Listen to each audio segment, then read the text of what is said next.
Good afternoon to all of you. Thank you for joining us for this session of the Road to Recovery, which will focus basically on uh, the COVID-19, on aspects of COVID-19, which we felt were important for people to know. This series of programs is intended at uh, helping caregivers to understand things about aspects of disability and aspects of caregiving. Today's program was about the current coronavirus pandemic and what we can learn to keep ourselves safe. So we're glad that all of you could join us. What are some facts that people need to know? As I said, this program is primarily aimed at people with disability and their caregivers. So the content that we're going to cover is going to be common facts about the coronavirus and some information which is relevant to what happens if somebody becomes COVID positive. What are the things that can be done? Of course, we have a number of our team members who will be able to take questions after the program. The session will be chaired by Dr. Jagdisha Tirthalli, who is the professor and head in charge of psychiatric rehabilitation services, and to whom I'll hand the session over shortly. Uh, also, there's a slight change in plan. So while the slides that we're seeing were made by Dr. Pradeep BS, who is an additional professor in the Department of Epidemiology, unfortunately, Dr. Pradeep could not be with us today because of a personal emergency. So some of his team members, Ms. Swati Shahane and Dr. Mutturaj, will be have kindly agreed to present to us, and so we look forward to having an interactive session with all of you, and there will be time for questions at the end about some of the doubts you have about COVID-19 and perhaps some of the psychiatric implications. I'll for now hand it over to Dr. Jagdisha, who could perhaps introduce the session a little bit and give us an overview of what we need to. Sir? Yeah. So we have been doing this Road to Recovery as a program meant for caregivers of persons with mental illness. For many months now, we have not had this, and we felt that there is a need for us to connect with caregivers of the patients that we have been treating, and also caregivers who are there in remote places who may have wanted to connect with NIMHANS but could not. One of the when we generally do it, we take up some topics on rehabilitation. But right now, one of the most important preoccupations that everyone will have is about the pandemic, how to protect ourselves from the pandemic. And then if we keep our health good, then we can also work on rehabilitation. The fact is also that the pandemic has taken a has affected treatment and rehabilitation of a lot of people with mental illness. So we need to live with the situation. How best we can live with the situation, and yet give good care to people that look for help from us has been our preoccupation. So one of the things that most caregivers also expressed is how to keep ourselves safe from the virus. So though it is not directly linked to the rehabilitation,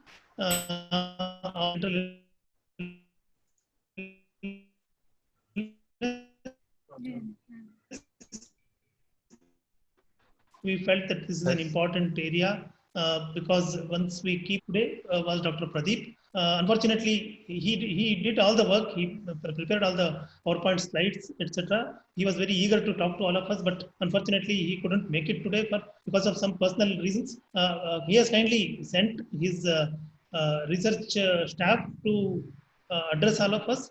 First, we will listen to them.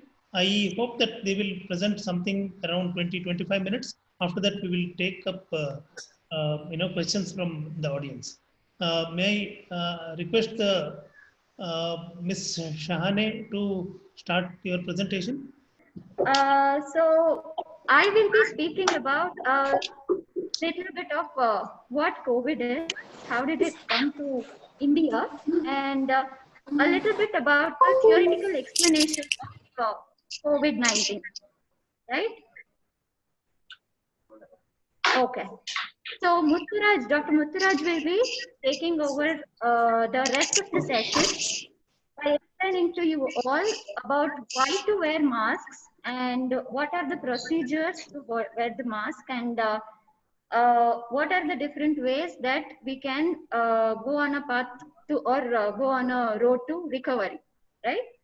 So first, let me walk you through the timeline of events. So on 12th December 2019, Wuhan reported first case of COVID-19. So on 31st December, Chinese authorities alerted WHO about the cases of pneumonia of unknown etiology. Even they were unaware of what are the causes of this particular pneumonia like condition that people are going through. So they reported it to WHO saying there is a possibility of something like pneumonia of unknown etiology which is spreading all over Wuhan. So on 1st January 2020, Wuhan seafood market was closed because of the rapid spread of the virus. The seafood market was closed. So on 3rd January, India notified by WHO that be attentive. There is some virus which is spreading very fast, and it has been started in Wuhan. So WHO reported or notified India about the spread of COVID-19.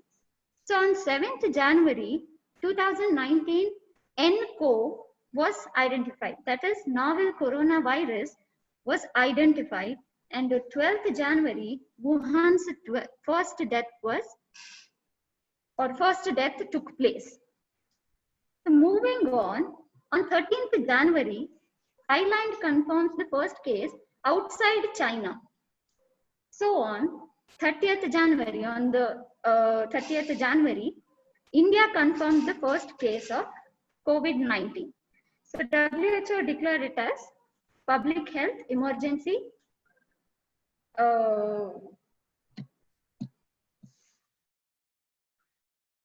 Right, fake is what they have called it as. So on 11th February, virus was renamed as SARS-CoV-2 and disease was known as COVID-19. On 28th February, so WHO said that it is a regional and global risk. So it reported the COVID-19 as regional and global risk.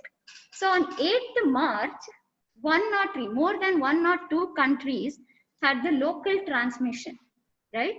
And till now, that is on 23rd July, that is till yesterday, 216 countries were affected. So why am I telling you about the spread, or why am I telling about the timeline of this particular COVID-19 is because look at the way it is spreading along the way and along the time, through the time, to all the countries slowly. So now, in the beginning, it was just 1 or 2 cases reporting in each country or something like that.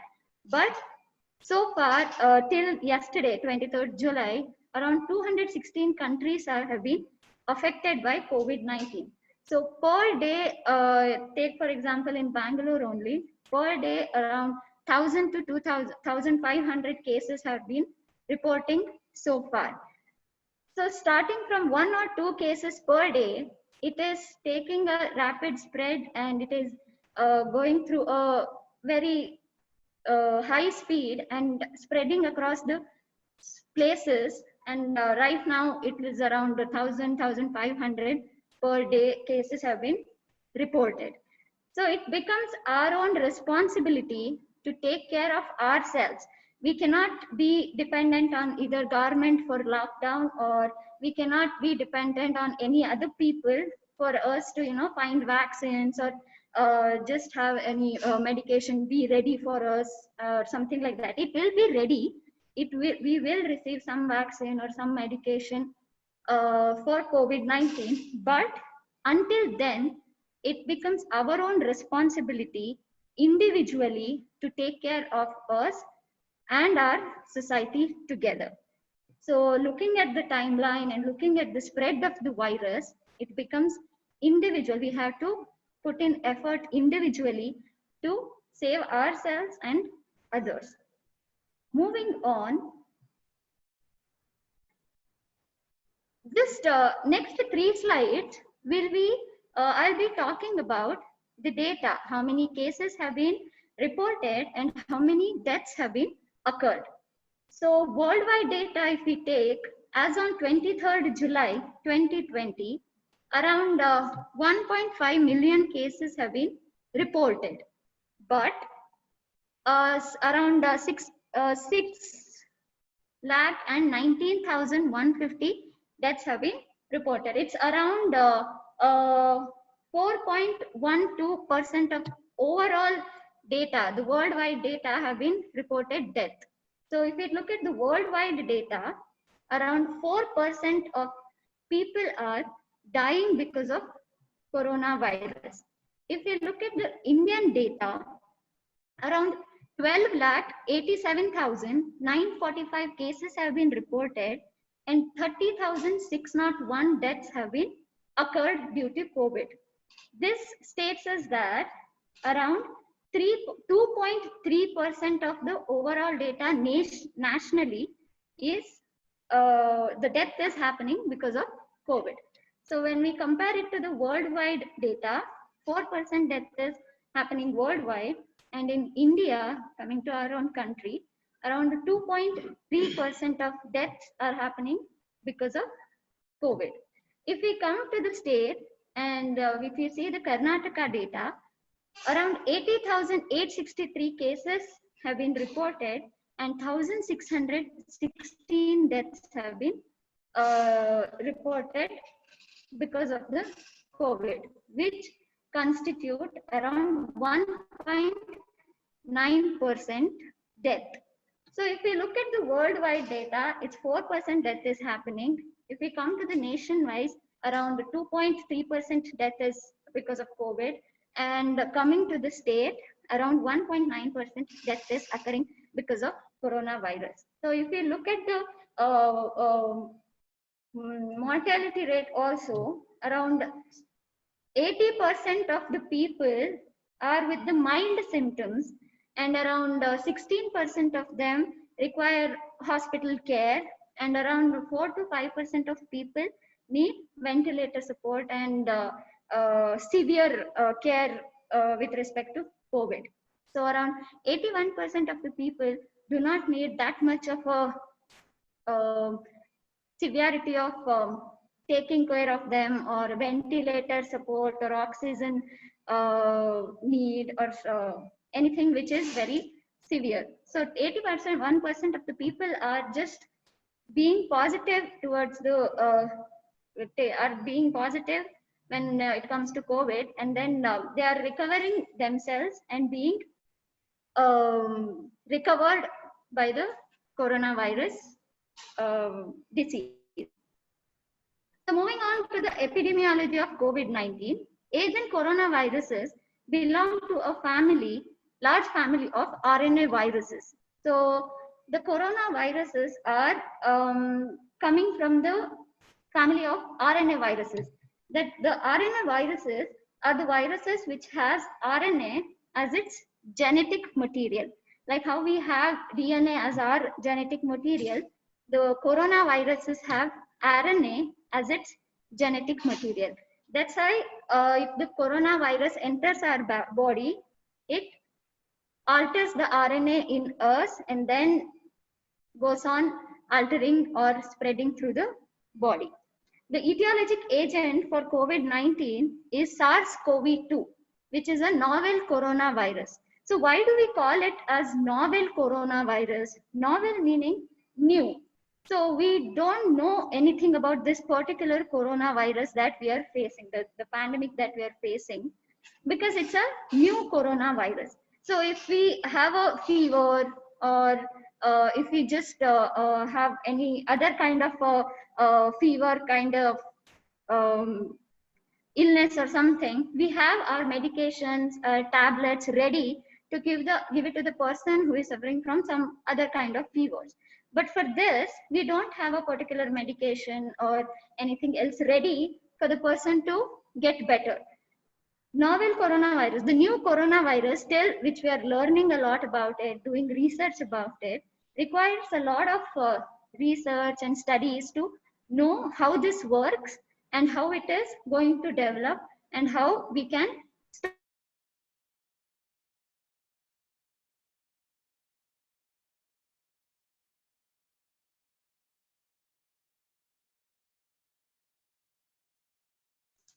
Swati, I think we're Stop having the growth of the virus. So for that, Swati, it takes stop the spread of this particular virus. Yes. Yeah, sorry, it got interrupted there. So I think we lost a few seconds. Please go ahead. Okay. Okay, sir. I'll just repeat from the second statement. Am I audible now? Yeah, go ahead. Okay. So the etiologic agent for COVID-19 is SARS-CoV-2, which is a novel coronavirus. So the cause of the main COVID-19 is where it is coming from. What is the cause of COVID-19 is it is coming from the SARS-CoV-2, which is a novel coronavirus. So novel meaning new coronavirus. That's why we don't know much about this particular virus. Why we are taking so long to develop a vaccine, or why we are taking so long to identify how to stop that particular virus spread is because this is a new virus that we are unaware of. And the spread is so fast that for us, it is taking a little bit more time to develop any vaccine, doing the trial errors or clinical trials and everything. So it is taking a little bit longer time to develop a vaccine just because it is a new coronavirus that we are unaware of. So the incubation period of 2019 novel coronavirus range from 2 to 14 days. So the incubation period for the virus to enter the body and to show its first 10 symptoms, it takes 2 to 14 days, mean days being 5 days. So that is why the quarantine period is for 2 to 14 days. They ask us to, or whoever is a primary contact to the person who is with the coronavirus, the primary contact has to be quarantined himself or herself for 14 days. Why? Because the virus takes 2 to 14 days to once it enters the body to develop itself and show its first symptoms. So the moving on, what are the signs and symptoms of coronavirus cases? So the first top 3 symptoms are said to be fever, cough, and fatigue. A lot of people report breathing difficulty as well, or sore throat, headache, etc. So it depends on the particular people who is a particular individual who will be going through the symptoms. So the first or the major 3 symptoms that have been reported are fever, cough, and fatigue. The rest of the symptoms that have been given in the screen might be present or might not be present. It depends on the person who is going through the disease. So what is the mode of transmission? So how the particular virus or how the coronavirus spreads? It spreads mainly through the respiratory secretions. It can spread from person to person through small droplets from the nose or mouth, which are spread when a person with COVID-19 coughs or exhales. That means if a person is infected with coronavirus, if that person coughs or sneezes, it's because of the mouth droplets or because of the droplets coming from nose, mouth. If they enter the person who is not affected by coronavirus, that other person will get the particular droplets into his body and the virus gets into his body, and that other person will become COVID positive. So that is why we say wearing mask is compulsion, or it's compulsion to wear mask, only because if a person coughs or sneezes, the droplets should not be passed on to the surface through which the other people who will be in the room, who will be walking around the room or something like that, should not touch the surface and the virus passes through the other person. There are 2 main reasons why we need to wear masks.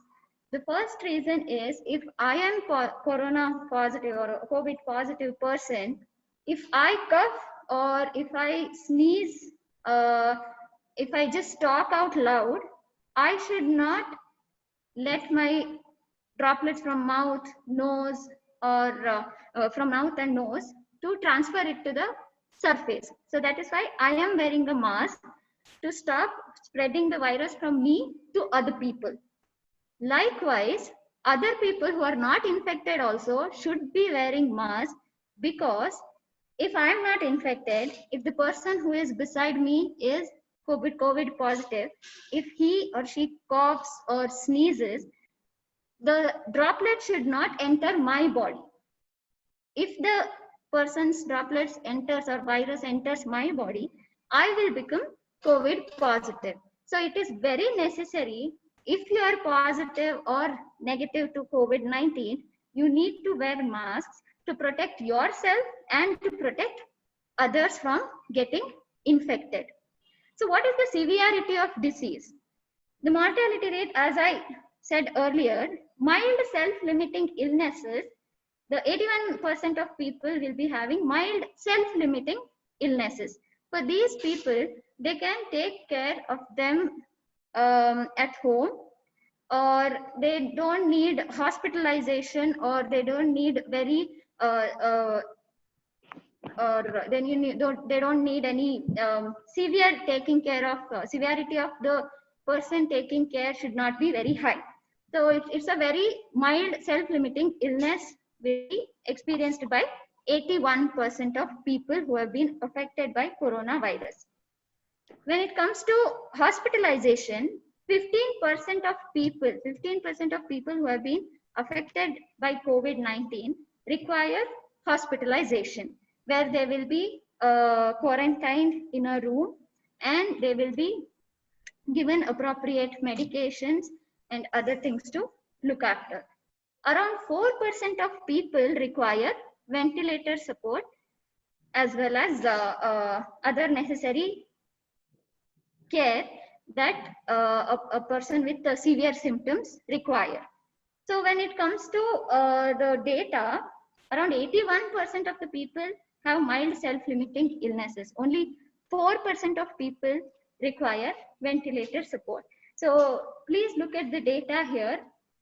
The 81% is very high in this particular spread of virus. So there is no need to be afraid of, or there is no need to panic about the virus. It's the 81% of people belong to mild self-limiting illness. So we can take care of ourselves and we can stop this disease. There are a lot of people who have been come out of COVID-19 and tested negative for it. So there is no need to be worried. So we can fight it all together. Coming to the morbidity of this particular COVID-19, 74% of of people test positive for COVID who have comorbidity. So the people with high blood pressure, or people with respiratory problems, people with diabetes. So people like this, people who have been having prior illness or any condition, health related condition, they will be likely to develop the coronavirus very faster than the illness faster than the people who have been who do not have any comorbidity.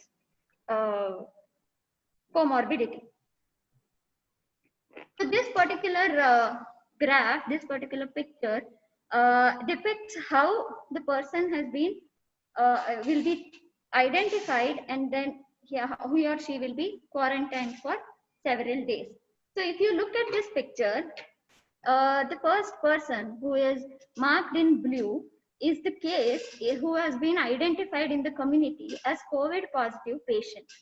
If you move on, once we identify the person as COVID positive, we need to identify the contacts with whom he or she has been related to, or who has been the person who has been in contact with from last 7 to 14 days. So once we identify the contacts, the primary contacts, we need to ask them to be in quarantine. So for the person who has been identified as COVID-19, if you see the screen, if you move forward, the person has to be monitored for 14 days from time of exposure to case. If the person shows no symptoms, if we see the upper side of the image, if the same person who has been tested positive for COVID in the first day, after 14 days, if the person shows no symptoms, then the monitoring can be stopped. We do the tests for it. If the test comes negative, the monitoring can be stopped and the person can go home.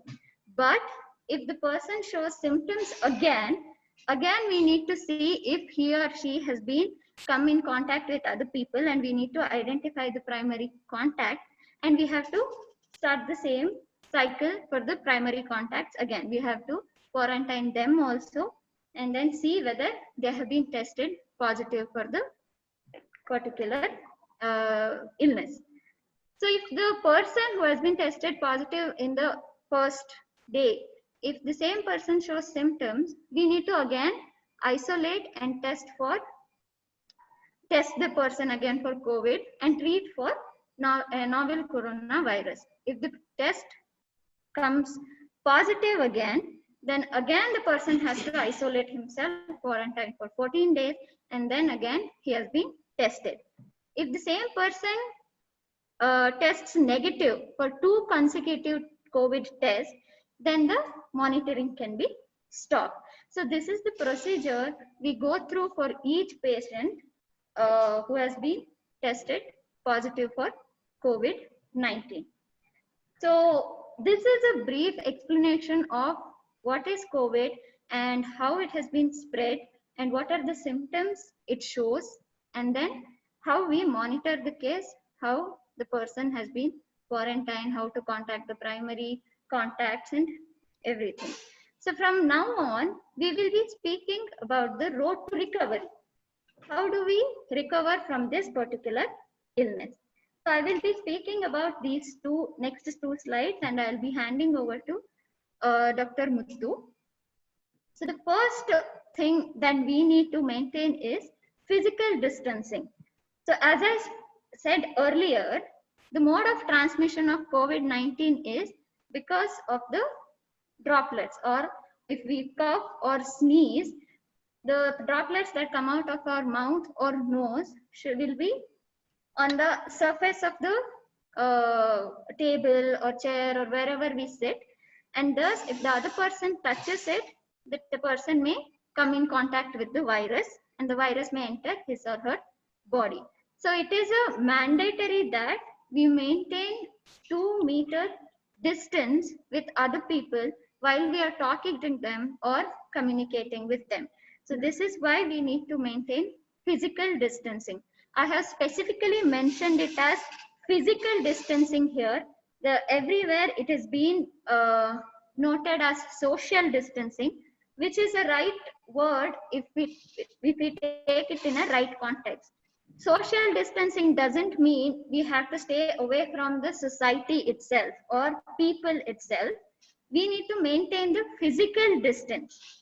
Social distance meaning if we start moving away from people, we kind of start feeling lonely about ourselves. We don't have anyone to talk, we don't have anyone to take care of ourselves, or we don't have anyone to share our feelings, or these kind of thoughts may come into our mind. So please make sure we maintain physical distancing and not such as mental or emotional distancing. We need to just have a physical distance of 2 meters, and then we can talk to the person over phone, or nowadays we can call, we can have a video call and keep in contact with the person, but have to and must maintain physical distancing of 2 meters with whoever we will be communicating. In the other major part of road to recovery is wearing masks. So in the PPT, in the picture, we are showing how to wear a mask. The lady is showing you how to wear a mask. You should not be touching the inside part of the mask um, as she is showing. I mean, she is showing just you need to wear it from the outside and cover the mask fully so that it covers your nose and mouth, right? So while removing also, you need to just touch the uh, threads of the mask and then take it out. Every day, if why should we wear mask? As it has been shown in the PPT. First is its precaution. As I told earlier, if you are coughing or sneezing, the particles should not get out of yourself and into the environment. That's the first reason. As well as if the particle or the virus is already in the surface, already around you, it should not enter your body through your nose or mouth. That is the first reason why we need to wear mask. A minimum of 3 layers is required for non-medical masks. So masks made of cotton handkerchiefs alone should consist of at least 4 layers. So if you are taking kerchiefs as a mask, it is not enough. So you need to make sure it has 4 layers of cotton cloth so that you can tie it appropriately. Many people lower their masks while they speak. That defeats the purpose, right? So the main idea is whatever the virus, if the virus is in the surface or if anybody coughs or sneezes, the virus should not enter to your body directly. If you start wearing your masks halfway, if you just close your mouth, it may enter through your nose, which as we say, it defeats the purpose of wearing a mask. So kindly make sure you wear masks completely by closing the nose as well as mouth. Many don't know that by speaking, virus can be transmitted. So there might be possibility that sometimes when we speak, there will be few droplets which might enter to the surface and stay there for few days. So while speaking also, you may think that there is no need to be wearing mask while I'm talking to people, but that is the major time or important time that you need to be wearing masks so that any droplets, smaller or bigger or whatever it is, should not enter surface so it affects the other people. So from here onwards, I will be handing over session to Mutturaj. Thank you, Swati. So till now we gone through the epidemic, how it spreads, and national and international level data. Then what happens when a person is affected with the COVID-19 virus. So now I'm going to talk to you about. Am I audible? So now I'm going to talk to you about how we can actually stop spread, or what we can do as an individual. What we can do is most important thing. So we know that after COVID, post-COVID, or like when post-lockdown, so we face situation like now the situation is like new normal. So we are not able to live like as like earlier, like without mask or without maintaining physical distance. It is quite difficult to move on, because otherwise we will have virus into our body. So out of 3 things what we have to do as individual, 2 things she has already told. So in that, physical distancing is most important thing, because we know that like some people will wear mask, but they lower their mask and they speak. Otherwise sometimes they touch the mask from the front, and then after some time then they may touch their face, mouth, or nose, or eyes. So that is why physical distancing, maintaining physical distance is the most important thing where we can actually break the chain. So that is very important thing. And in this new normal situation, so we face a difficulty in adjusting to this new normal. So that is the major thing. So we need to know as an individual what I can do, what I should worry about it. So because when there is news in the media talking about like this many people died due to COVID, so we will get worried and we will actually think about those things. Rather, we forget what we are supposed to do as an individual, because there are different people who can actually who need to worry about that like mitigating these problems at the macro level. At micro level, we have only three things: maintaining physical distance, wearing mask, and washing our hands, or maintaining like hygiene. So that is the thing what we can do. So but initially we face difficulty in adjusting to this situation, like whatever we are supposed to do all these three things. So we have some like we will not be able to do it like as it is prescribed. So in that case, we need to know. So as an individual, say for example, I am a caregiver of the caregiver, or rather I am a son of a person. So I'll be working in a company or some other places. I'll go to that company, I'll while coming back and while going and during work. So what I'm supposed to do? So I should maintain physical distance, and I should wear mask properly, and I should wash hands repeatedly. Like whenever I feel like my hands are actually dirty, visibly dirty, or when I enter home from outside, then after coughing or sneezing, then when we are caring for sick people, before, during, or after food. So these things we need to do. And sometimes we worry because of others worries, like we think that like next to our place or next road there are some cases who are actually infected with this COVID-19. So then we will worry and we will started to feel very anxious. So that actually increase the risk for us to have negative mental health status. So in that situation, so we need to understand that if we are actually come in contact with some COVID infected person, then only without wearing mask or without maintaining physical distance or social physical distance, then we will have that virus into our body. So otherwise we are not supposed to worry about that particular situation. So that is the thing we need to do. And most of the time what we are doing right now, so we worry about the virus almost all the time. So that actually increase risk for like not practicing these three things in right way. So for that, what we can do, we need to understand that. So these three things we are doing it. So upon that, if at all we get the virus also, we know that the statistics says that most of the people, about 80 to 81 to 85% of the people will have only self-limiting illness, or no, it doesn't cause any problem. So for that, we need to think in that way, that line, and we need to be positive about the situation. So that is the thing. So then we need to wash our hand.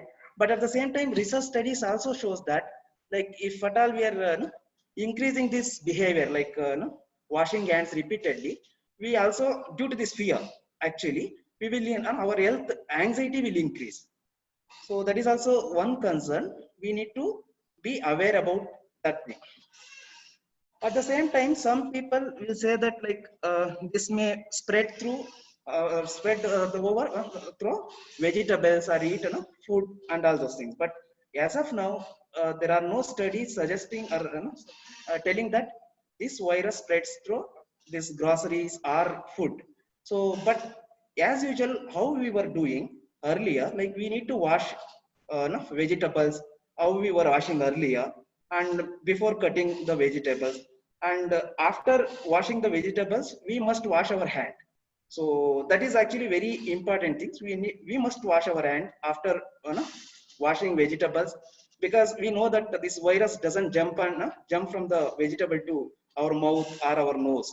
So it stays there. When we come in contact, when we touch that virus uh, through our eyes, hand, and touch our mouth, nose, or eyes, then it actually enters our body.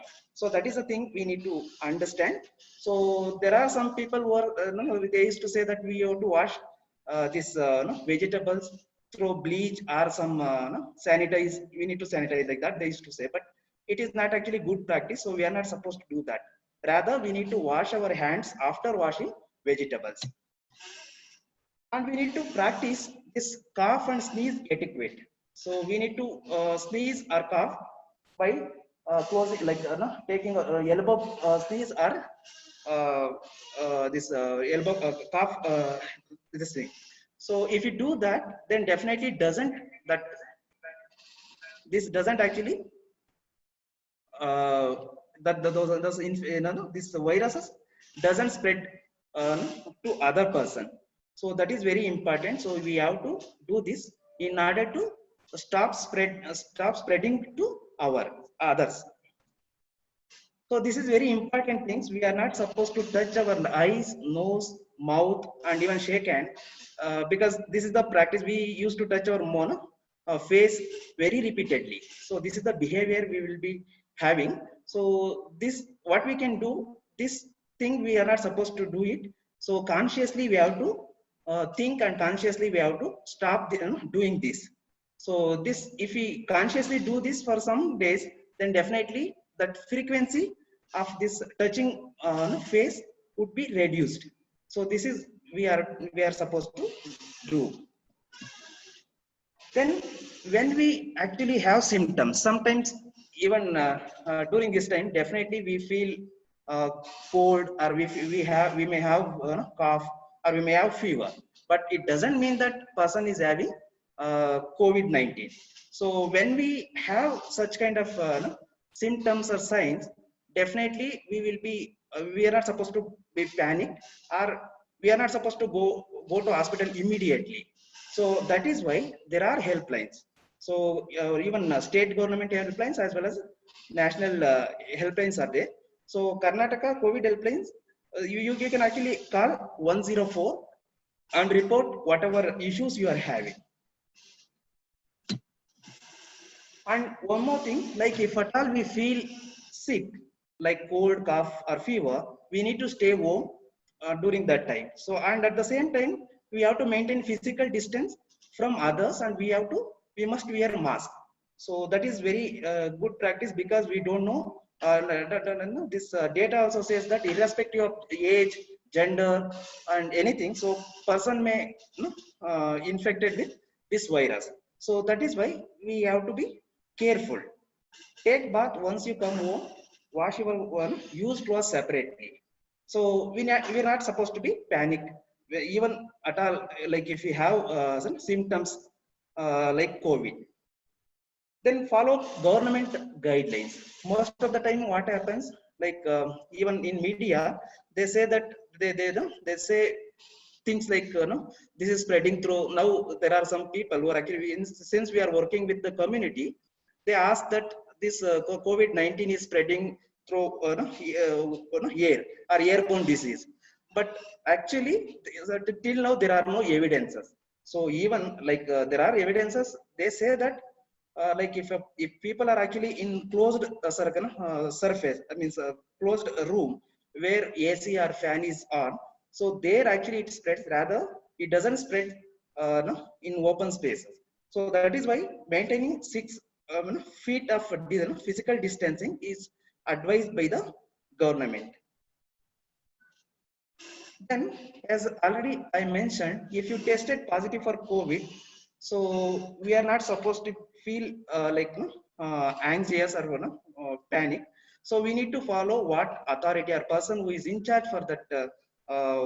Even if the person is home quarantine, or even the person is put in the hospital, whatever the hospital administration, hospital people say, so they have to follow it. They need to, the person must take prescribed medication on time. That they need to take enough rest, and they keep in touch with their family, because family are friends.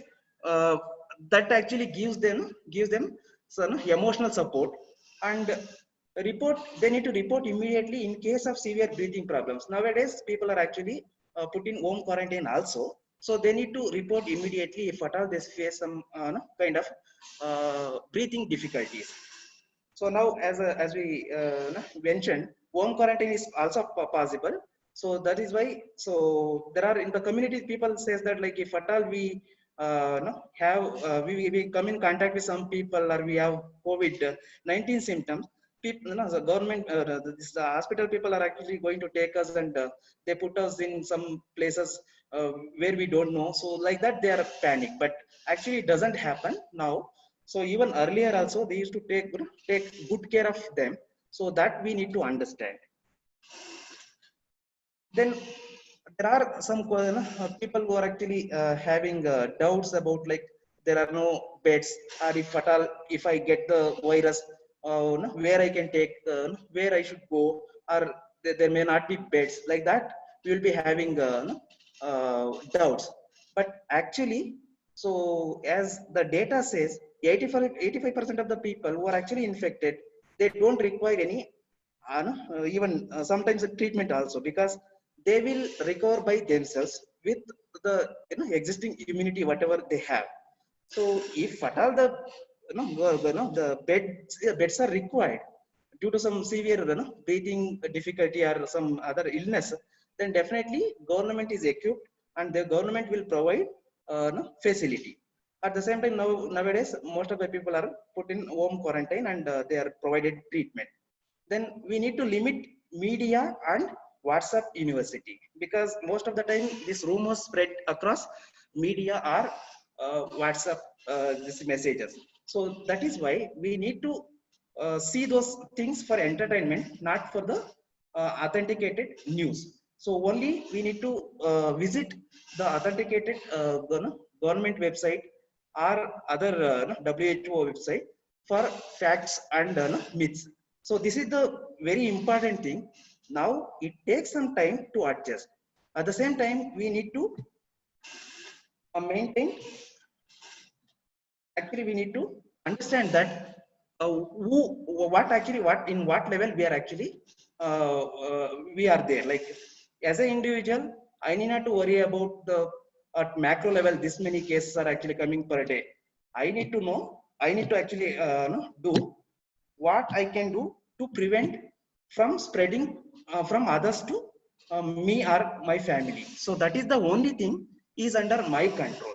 So I need not to worry about like this is the problem. So there are no beds. There will be not much no, difficult time is hired. So those things anyway, it is not under our control. So that is why boundary management is very important. There are insurance things, so you can visit IRDA, Corona Kavacha and Corona Rakshak. So we can visit, you can visit and you can see for that. Then as a society, we have a very important role.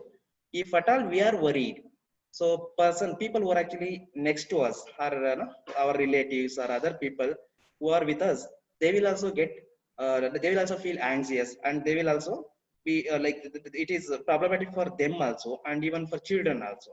So that is why we need to stop rumors of if at all some like some information is coming, we need to think critically, or we need to check with the concerned people, and we need to avoid WhatsApp anyway.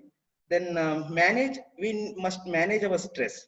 Then manage boundaries here and now. So because we think that like if at all it comes, then what I should do.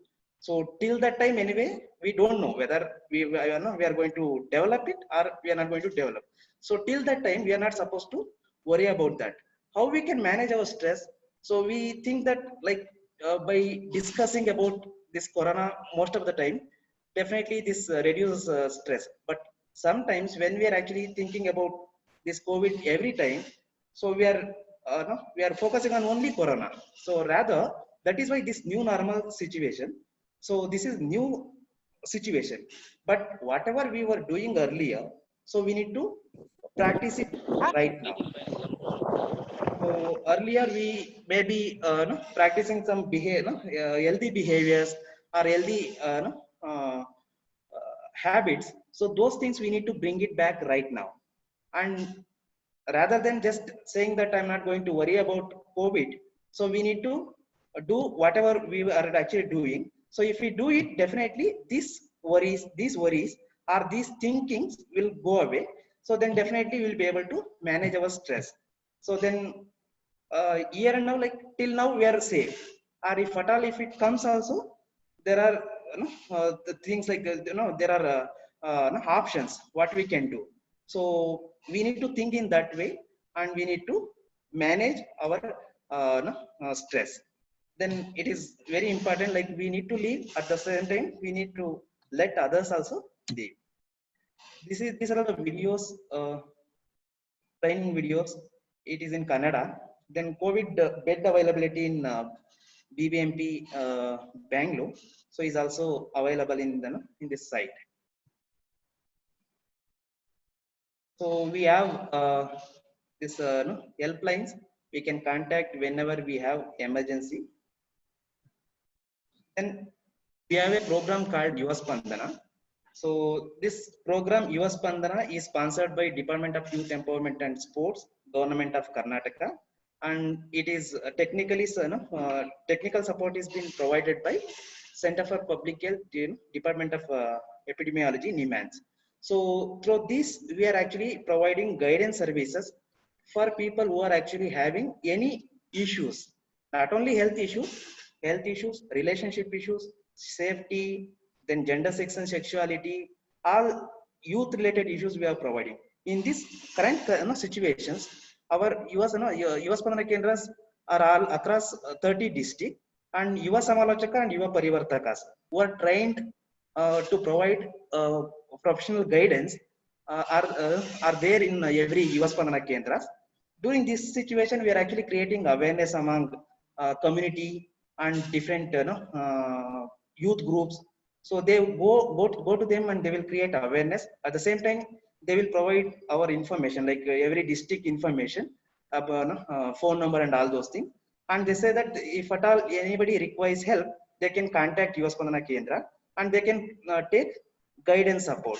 So there also they will provide guidance support related to COVID-19 also, because they are actually trained to provide guidance support related to US Spandana or related to COVID-19 also. These Yuva Parivartakas, around 5 Yuva Parivartakas, Yuva Samalochakas, Yuva Parivartakas and 1 Yuva Parivartakas are there in each district. These people are actually working at grassroots level, and they provide guidance support, as well as even they conduct life skills programs for different age group people. So they are there for help. So they can actually, anybody who is in Karnataka, it is the program is is there in Karnataka, they can take help from these Yuva Spandana Kendras who are which are situated in each district youth empowerment and sports departments. So this is about the program. So we currently we are providing guidance services related to COVID-19 also. This is about like how social distance, physical distancing and lockdown works. So we can see this video.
So this is how, like, if at all we maintain the physical distance, definitely we will not, that we can break the chain of this COVID-19.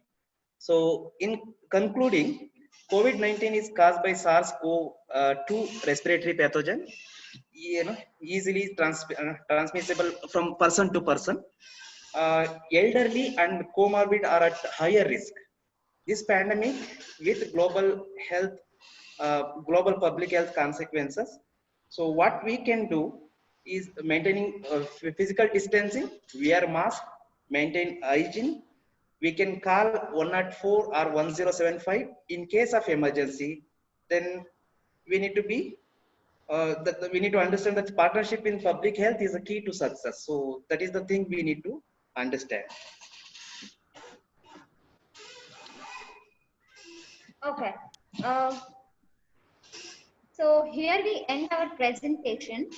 So to conclude the session, what we would like to say is, right now the corona or the COVID-19 pandemic has been spread everywhere, and it's still spreading rapidly everywhere.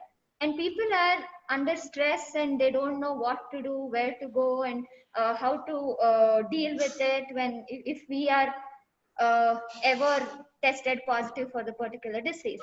So because of the stress itself, we might get the COVID positive or COVID virus to ourselves, because of the stress that we are taking, we may stop eating healthy food, or we may stop sleeping very adequately, or we may not be even go out uh, fearing that what if I might get the virus myself. So because of the stress itself, our immunity might go down, or the interaction with the environment that we had earlier, because of the situation, we might just stop it completely. So what we would say through the presentation is, stress is required only when it helps us to remember to wear masks, have sanitizer in our pockets, and maintain social distancing. Stress is only useful to remember all the three things that we need to maintain.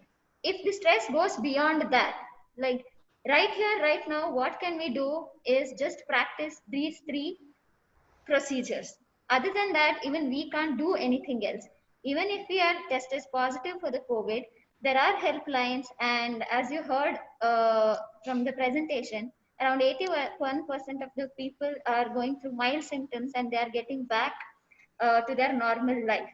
So it's okay if we take stress. That would be the door opener for getting or testing positive for COVID. So let's not get stressed about it, and resume with our normal duties with masks, sanitizers, and social distancing. Thank you, This is what we Swati call it Yeah, as and yeah. Ruturaj. Thanks for your presentations. I think you yes, have sir. told us Thank a lot you. of things. We should open the forum for discussion now. Sure, sure. Deepak, will you be able to Yeah, raise some of yeah. the? I think there are already some questions in chat. I'll encourage people to unmute themselves and ask these questions. I think Ms. Akriti Kapoor had a question on medications for COVID. Madam, you can go ahead and unmute and ask. Thanks, Deepak. I just generally wanted to understand for people who are, so there are two questions. One, what kind of medicines are generally given to people who are diagnosed with COVID positive? Two, what kind of medications can one take to be, so that, either the immunity is stronger to not catch COVID? So medication was my question. Deepak, you Shall yourself I may. Yeah, I'll take that. Yeah, so since COVID is a virus, there actually aren't any specific medications for COVID right now in the general sense. So the medications that people are using are primarily paracetamol or medicines like that, which reduce fever or symptoms of COVID. There are, as of now, there have been many thoughts about what might prevent COVID, including vitamin C, zinc, hydroxychloroquine. But till now, unfortunately, there is no clear proof that any of these prevent COVID or prevent getting COVID. In terms of treating COVID, the major complication from COVID-19 seems to be primarily that of lung dysfunction. That is why people have difficulty breathing. There are some other rarer things like people may get stroke or people may in very severe cases. Now, these all would be treated at a hospital level. And at a hospital level, the one medicine that has been shown to reduce deaths in people who have severe illness is a steroid that is very cheap and that has been used for many years called dexamethasone. You might have heard of some medicines called remdesivir, favipiravir, and in the interleukin-6 medication, which is difficult to pronounce even for me. But one of the things is that with all of these medications, the effects are relatively low in terms of reduction of hospital stay. But in terms of actual benefit, in terms of mortality, there is very low evidence for it. So some of these medicines also. Deepak, this is a caregiver kind of group. Yeah. I would suggest that we should distinguish between what the caregivers themselves can do and what the doctors will do. Right. So it is, I think the caregivers must take care of their health and stress levels as was discussed earlier. Medications wise, it is best to avoid self-medication.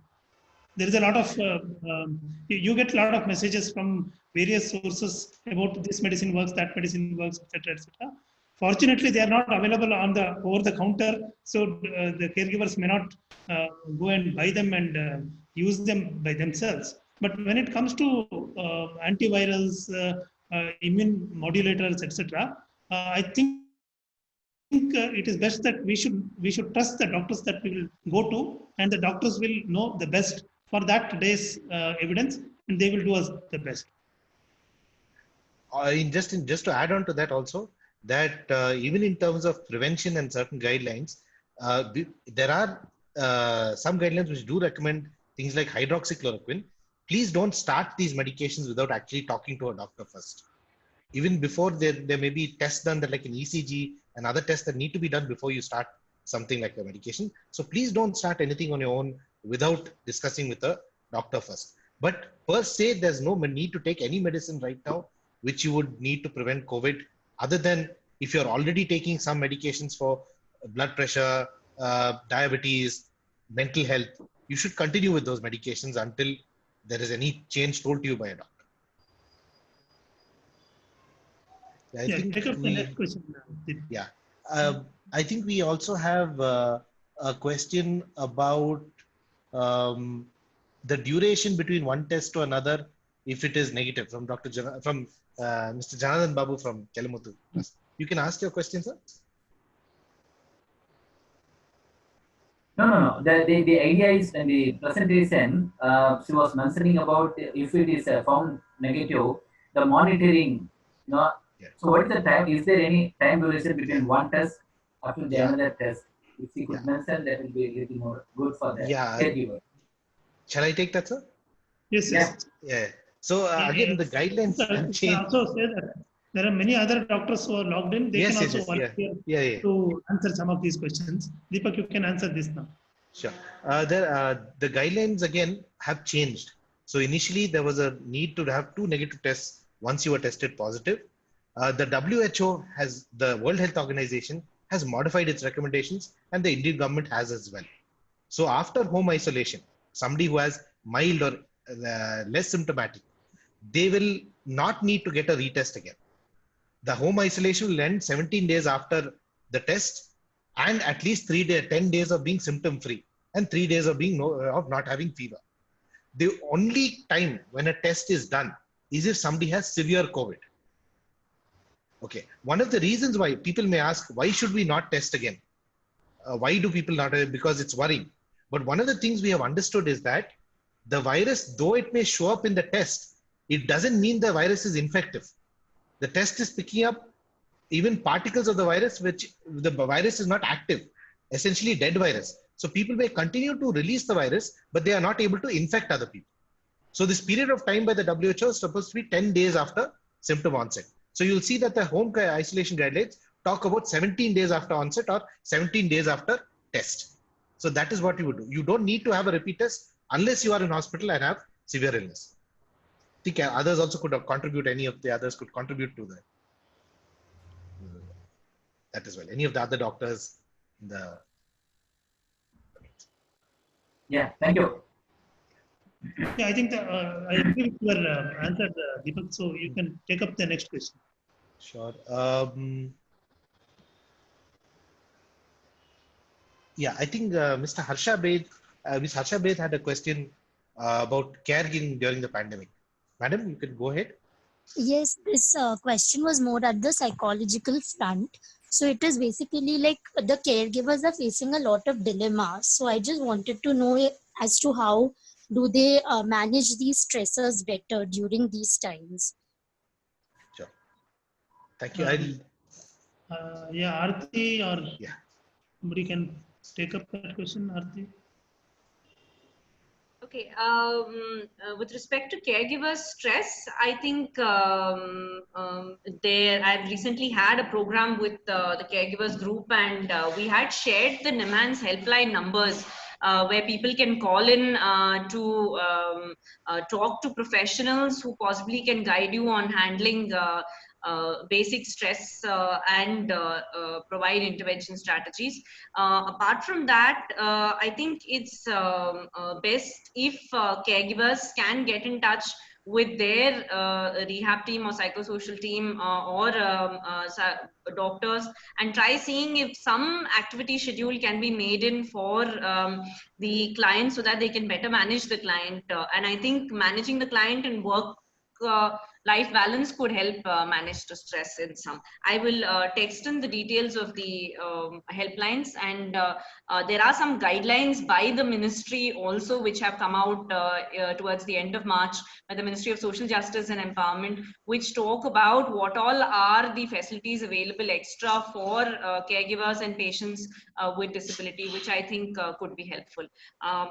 Deepak, would we share them with the email? Yeah, we'll share them with all registered participants.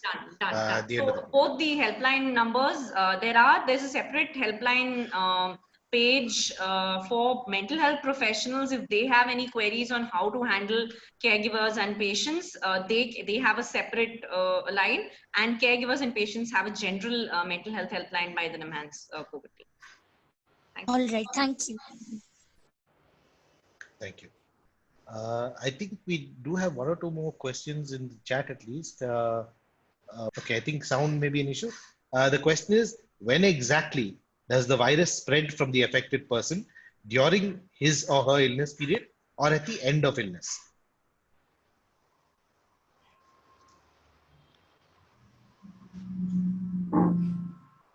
Yeah, I think we can invite some of the other doctors to take that.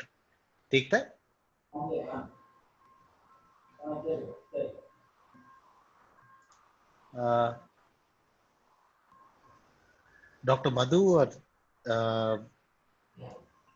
Okay. Let me give the caregivers chance. Easier answer, as in all patients who have been tested positive at the moment are under medical supervision. So there are strict guidelines to declare them to be not infective and when they are safe to be safe to interact with others.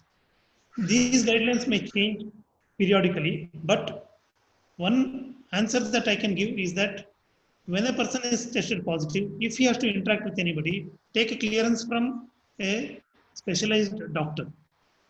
Like for example,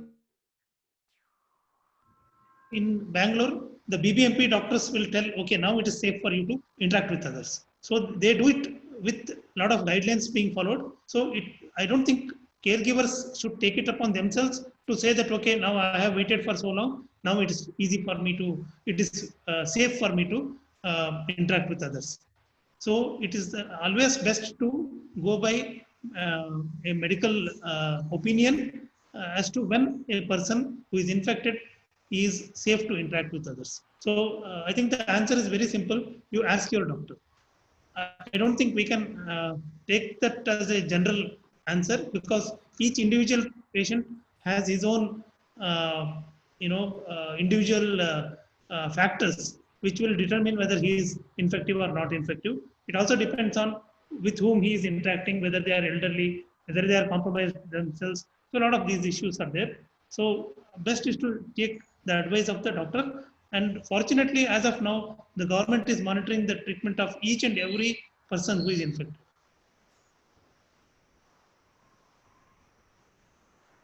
Yeah, I think a similar question, related to that is, I think from RFS Asha, you can go ahead and ask your question. The team from RFS Asha. Okay. The question is about whether a person who's already infected can be infected once more. Yeah. So Harish can answer that. Harish is there with us. Sivakumar, Harish, anyone of you want to take up? Yeah, I think the situation is evolving here based on, and there is some evidence that there are reinfections in some people. So the answer right now is it is possible, but we cannot say for sure right now. Yeah, there are many reports that people have been reinfected, but that doesn't mean that everyone will be at risk of reinfection. And the reinfection is, we don't know the nature of the reinfection. People who have been reinfected have been, they have not died, they have not gotten into any serious health problems. So though they are reinfected, they seem to come out of that reinfection also, as well as they came out of the first infection. just to add to that also, that so like what people also should know is like if we are infected once, so it does not mean that we will not get infected again and we need not adopt precautions. So even if we are infected once, we may have some antibodies. It's still not clear as to how long our body can fight and whether we will not get another infection. Although all of you might have read about plasma therapy, etc., that already people who are infected, they came and then donated their plasma, which is being used for other people who are more seriously ill. So even if we are infected once, we need to adopt all the precautions, including using a mask, adopting social distancing, washing our hands frequently, avoiding crowded places. So these are things which is we need to diligently follow over the next few weeks to months to safeguard ourselves as well as our own family members.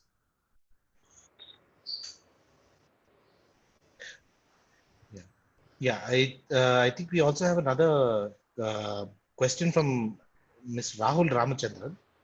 So you can unmute yourself and please go and please go ahead and ask your question.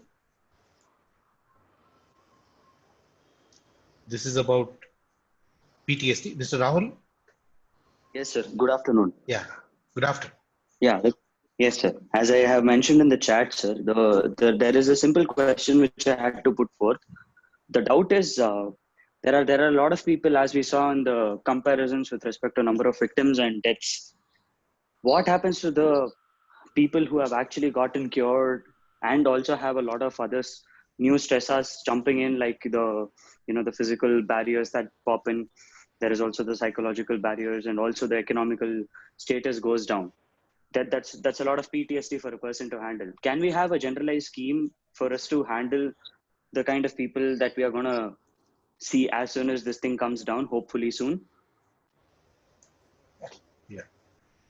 Sir, do you want to take that? Sir, I didn't get you. Yeah. So what maybe I can take that. See, one of the things is that each individual person, we do know that for many people with mental illness, or even those without mental illness, there are increasing number of people who have experienced mental health problems because of COVID-19. So one thing that we're trying to do now is that one of the things we're trying to see is that often it's difficult for people to travel. Sometimes health services may not be open. So we're trying to look at whether we can reach people through telemental health. That is, we try and contact people either through video conferencing platforms or through telephone-based follow-ups to try and look at what is their individual need. The problem with a generalized approach is that probably telemedicine is one approach in which we can reach people who have already difficulty traveling, communicating. They may themselves be in isolation or quarantine. So this is part of what services are trying to look at. And this has been expanded during the time of the pandemic. So I think a lot of NIMHANS services as well. Dr. Aarti and my other colleagues will be able to tell us further, have actually pivoted to actually contacting people who have come to us over the last 6 months, or patients who have been in daycare in the case of psychiatric rehab services, where we've tried to reach out to people and try and address some needs beforehand. For people who are admitted to COVID centers or hospitals, part of the mandate and of the guidelines is that they should be provided access to services such as telemental health if it is so required. Maybe we can ask Aarti to also expand a little bit on that.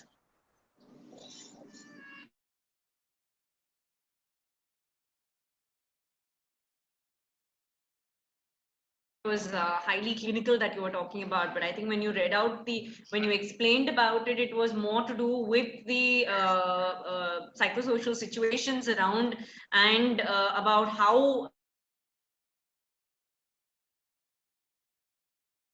response in any disaster situation. And I think the disaster management, the NDMA has come out with psychosocial guidelines for managing the pandemic, as well as the WHO has looked at a psychosocial guide that has come out in during pandemic, I think, which needs to be looked at as a professional and which needs to be provided to people who require it. So it's not just the clinical PTSD that we're looking at, but the psychosocial aspects of a disaster that need to be managed. Thank you. Based on the clinical exposure, because I'm actually a UG medical student in Saptagiri Institute of Medical Sciences. And I and my friend who is also there in the conference right now named Pranati, we both actually do look forward to take this opportunity up as a research topic for us to know the PTSD and all the other kind of issues that people are gonna have in the near days after they are cured, or not exactly cured, but they get their immunity high enough to get rid of COVID. I'm sorry, Mr. Rao, I think the we last, lost him Dr. Rao, the somewhere. last I part think was. yeah. But I think it's a great research topic. I think it's something that we look forward to reading eventually when it comes out.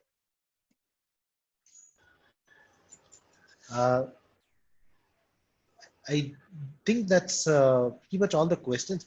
I think Mr. Janardhan Babu had a question about how our private hospitals are treating or accommodating people with COVID-19.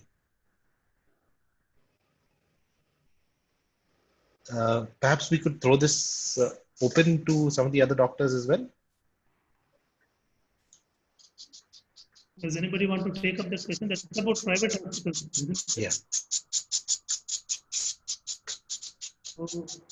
So I think the BBMP, even in the presentation it was given, the BBMP bed strength has been, BBMP has come out with a separate webpage on the bed strength in all hospitals, including private hospitals, where because of the fact that people were not getting beds and people were being denied, I think that has come out and that is a good resource to let people know about how private hospitals can help in what areas, because the BBMP website, if you go in, it also tells about what all are the facilities possibly these hospitals can provide. Aarti, he's not from Bangalore. He's asking about Karnataka, and BBMP is Bangalore specific. So okay. yeah. So and there are a lot of audience in this group who don't belong to Bangalore. So yeah, in principle, yes. I think in Karnataka the government order is that all private hospitals should reserve 50% of their beds to treat COVID patients. How much of it is happening on the ground? People's experience have been different, but we should believe that we are moving towards that. Private hospitals are treating COVID-19 patients in Karnataka. So I think Harish also has his hand raised. Harish? Yeah, Deepak, my net connectivity is not good, so that's why I'm going to use audio.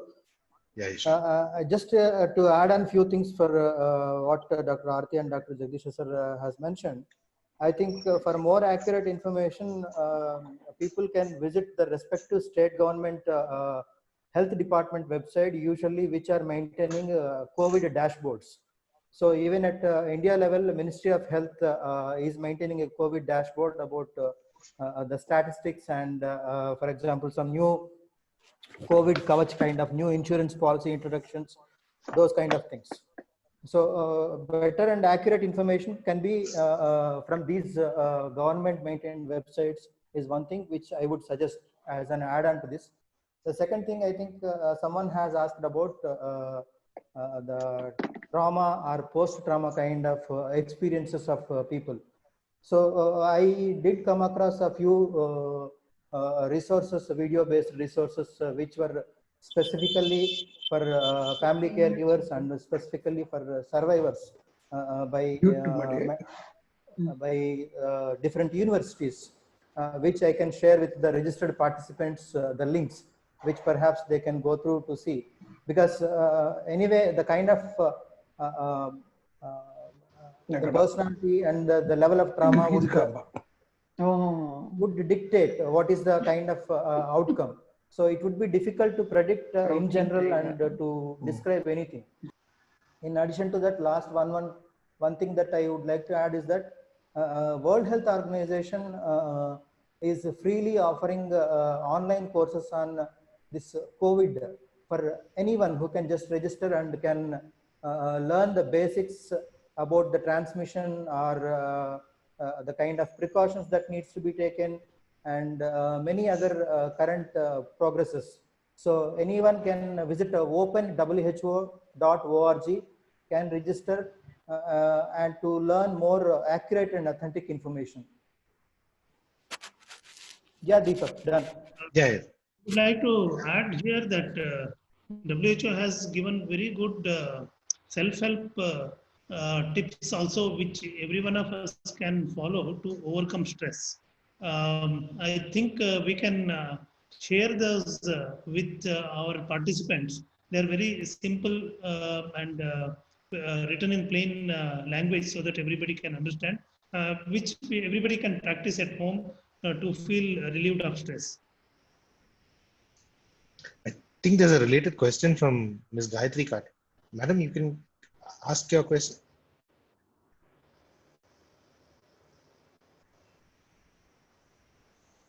Yeah. Once again, hello everyone. So as I told in my introduction, so currently I'm working with the employees who got diagnosed with COVID positive and their family members. So there is a lot of fear and anxiety about the illness. Like most of them are asymptomatic and they are taking home-based care, and they are like taking some multivitamins. If some fever and cold, that if other health issues are there, our OHC doctors are consulting with them.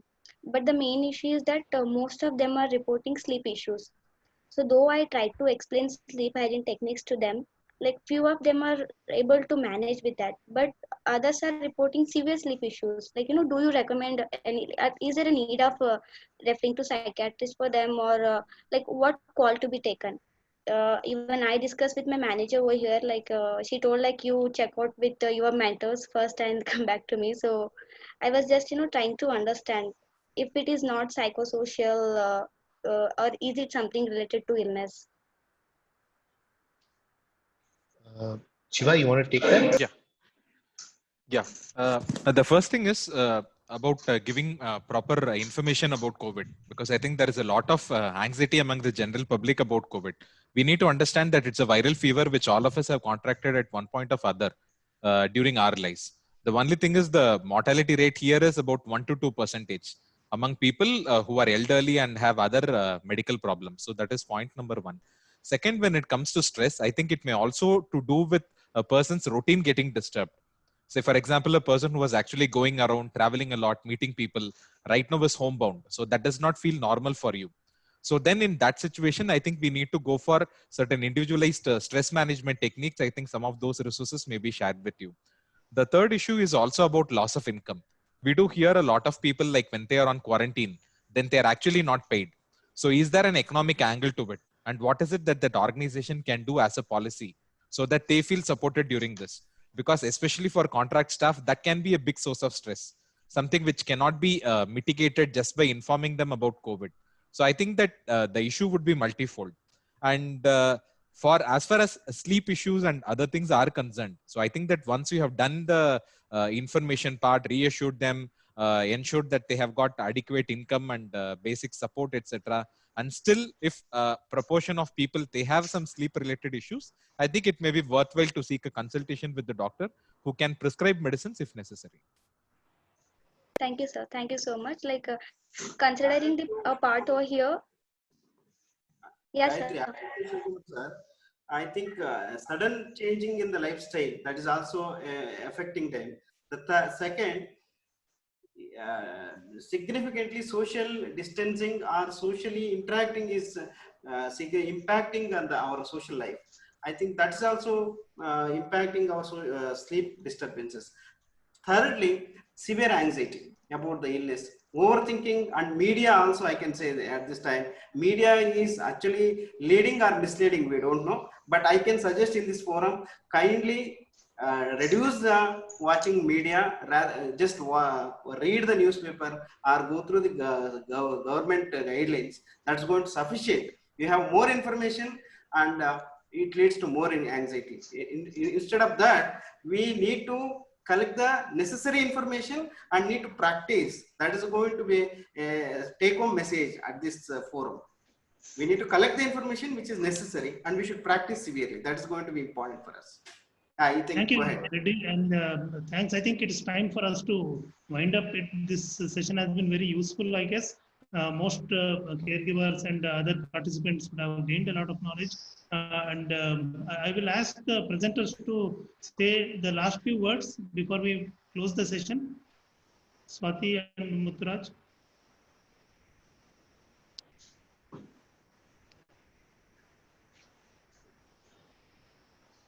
Okay, please unmute yourself. I think somebody should. Yeah, I'll do that.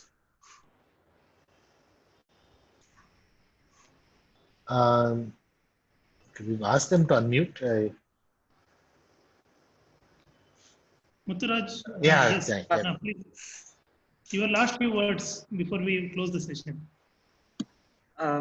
Again, as everybody shared, so it is major thing is like maintaining physical distance and washing hands and practicing this wearing mask regularly whenever we go out. So that is very important things, and we need to worry about what we are supposed to do or where we are going, rather than just worrying about whole world. So we need to be at our level. So that is the only thing so we can do. So right now what we can do, we need to worry.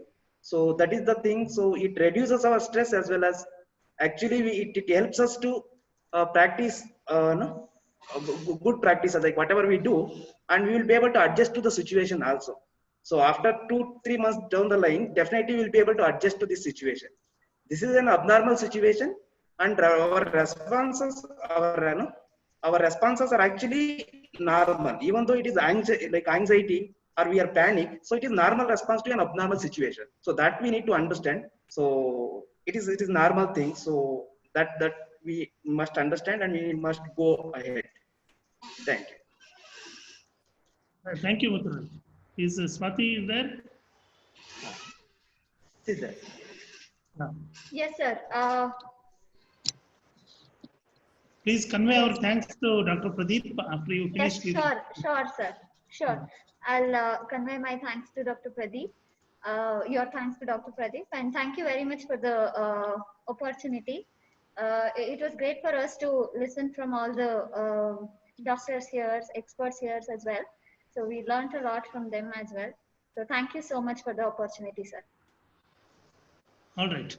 I think we can share a few useful material to the people whose emails we have with us. Yeah, we already have some. We will share a number of some guidelines, as Harish pointed out, the videos, and we also have some material from Aarti about helplines. So we'll share those with them. Yeah, I'll close this session. Deepak, you want to have any final words? No. I think thank you to all of you who joined. I think in large numbers. And we will see you again next month. We will send you the details. Thank you. Can they give feedback somewhere, Deepak? We will be sending everybody a post-session form, which we might have sent you a pre-session. I know some of you have answered that.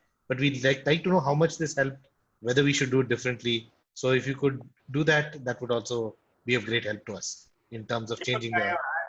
Deepak, Yeah. I sent it through chat. I have given Karnataka government has given some videos, so that Yes. your website address I have given. Sure, Caregivers sure. who are lead, they can take it. Sure. Thank you. So that's Thank you, interesting sure. videos as telecast by the website, government website itself. Okay. Thank you. So thank you to all of you. Thank you, sir. Thank you, Dr. Jagdish, for chairing, and thank you to our presenters and Dr. Pradeep in absentia. Thank you to all of you. So good evening, and we'll see you next time. Thank you. Bye.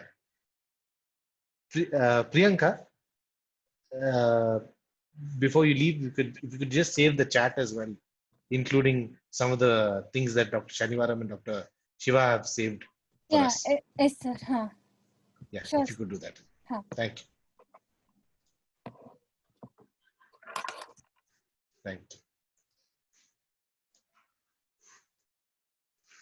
See you.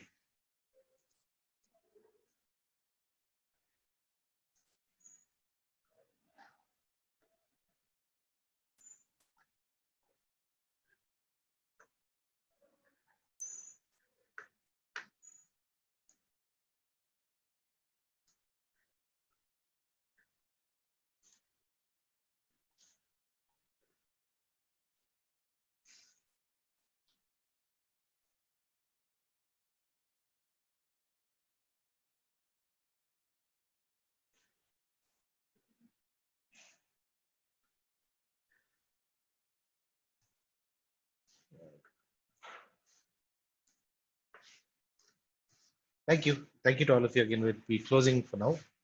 So Priyanka, you can stop recording and then we leave the session.